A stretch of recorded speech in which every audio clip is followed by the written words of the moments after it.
Hey everyone, welcome back in. Mike Schultz with you once again, talking about the weather. And what can we say, but things are a little better than they were yesterday. We're still having power lines going down left and right. I looked outside, the wind's blowing.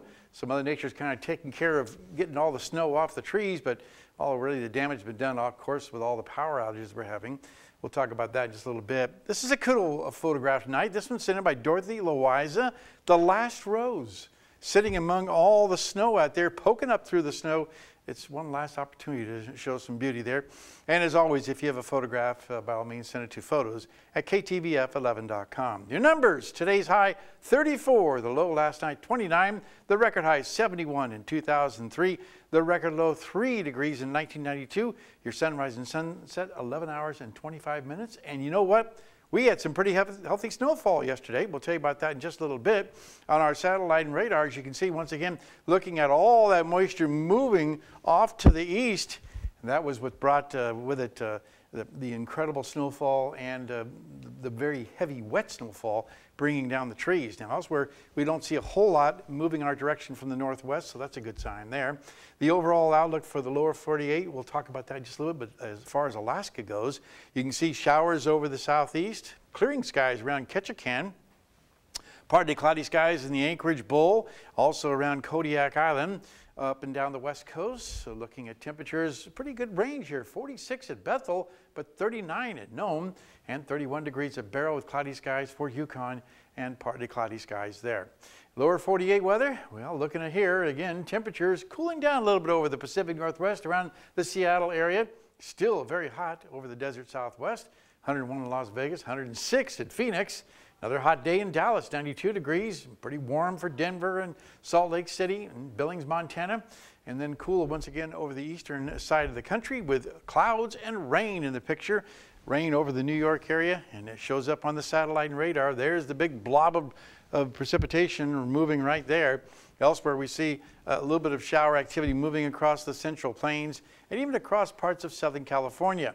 Now, the overall outlook is looking for luckily a foot of rain up and down the eastern seaboard because of not only a flow coming off the Gulf of Mexico, but possibly there is actually a hurricane out there now, Hurricane Joaquin, that's going to be affecting that. In fact, that shows up on our latest jet stream. As you can see here, Joaquin sitting there. That's expected to move slowly to the north and take all that rain with it, and then more showers back to the west over the western half of the country. Well, time once again for our kids' weather and our weather watch tonight, again from Barnett Magnet School. Here's a young man with a weather question. Hi, my name is Maya, and I'm in Miss Bennett's class, Weather Detectives at Barnett Magnet School. And this is my picture of how the wind works. Getting ahead of myself, of course, tomorrow night we'll have the young man with a question. That was lovely Maya with a beautiful picture she drew showing the wind. Thank you, Maya, for that picture. And again, as always, thanks to Mount McKinley Bank for sponsoring our kids' weather. And like I said, tomorrow night the young man will be here with a weather question about how weather is forecast. So we'll get that on top. Here's your forecast for the rest of Alaska for tomorrow, and scattered snow showers for Barrow. Increasing winds close to 60 miles an hour in the Nome region, so some beach erosion is possible there. Cloudy skies in Fort Yukon. Here in the interior, not too bad. Actually, partly cloudy skies for Delta Junction and Healy, and just cloudy skies at Fairbanks. Over southeast Alaska, the rain's slowly diminishing. Rain showers in Juneau, but periods of rain still hanging around the Ketchikan area. To the southwest, we're looking at rain likely at Cold Bay and Bethel with sunny skies in Kodiak and down around the south central regions.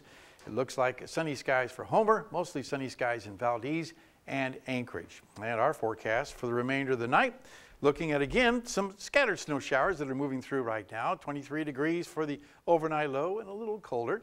And as far as tomorrow, decreasing clouds and a chance of snow late, 33 degrees. And the extended forecast, as you can see here, looking at rain and snow possibly again on Friday and Saturday, dribbling into Sunday, and then mainly partly cloudy to cloudy skies. Temperatures will once again cool down and then slowly warm back up again, looking at around 40 degrees for Monday and Tuesday. Overnight lows still be in the 20s, so a lot of this moisture we have will be freezing and making it a real interesting trip to work and back. To say the least. Yeah, it definitely was a unique experience, so to speak. I got to tell you one thing, though, Uh-huh. you guys. Yesterday, we set a record. 11.2 inches is the most snow they've ever had in a September day. In a day, Wow. or In a day. throughout the whole month? No, in a day. In a day. Yeah. I believe it. I mean, Yeah. a foot of snow, sure. That's pretty impressive.